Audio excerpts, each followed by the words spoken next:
OECD가 마이너스 성장을 예고한 독일, 일본, 한국 중에서 우리나라만 유독 재정 지출 계획이 매우 부실합니다. 깊은 경제학 지식이 없더라도 상식적으로 보면 불황기에, 경기 침체기에는 정부가 재정 지출을 늘려서 경제 활성화 조치를 해야 되는 것입니다.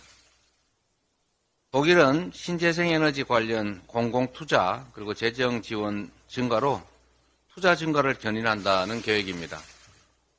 일본 정부도 에너지 가격 상승에 대응한 가계 지원금 지급과 방위비 지출 증가 등으로 투자 촉진을 유도한다는 구상입니다.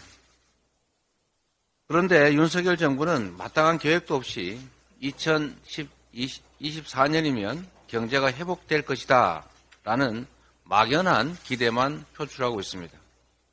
나무에서 감 떨어지기를 기다리고 있지만 국민들께서는 하루하루가 고통스럽고 경제는 침체가 계속돼서 심각한 손실이 발생할 수 있습니다.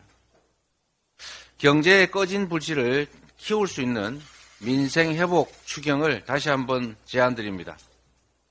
고금리 피해 회복을 지원하기 위한 약 12조 원, 고물가 에너지 요금 부담 경감을 위한 약 11조 원, 주거 안정을 위한 약 7조 원 등을 비롯해서 미래 성장과 경기 회복의 마중물 역할을 할 재생에너지, 디지털, SOC 인프라 투자, 전세 사기 피해자 지원까지 합쳐서 약 35조 원 정도의 추경 편성이 시급하다고 판단이 됩니다.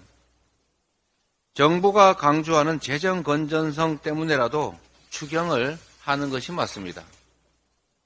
내핍 생활을 해서 기초 체력을 손상시키는 것은 국가 경제에도 바람직하지 않은 결과를 만들어낼 것입니다. 우리나라의 부채 비율은 51.5%로서 선진국 평균인 117.9%의 절반에도 미치지 못합니다. 추락하는 경제, 민생의 고통을 생각하면 재정 투자를 늘려서 경제를 활성화시키는 게 반드시 필요합니다. 정부와 여당은 더 이상 서민 고통을 가중시키지 말고 실질적인 물가 안정과 내수 활성화의 시작이 될 추경에 화답해 주시기를 당부드립니다. 안타깝게도 오늘부터 일본이 후쿠시마 오염수 방류의 시운전을 시작한다고 합니다.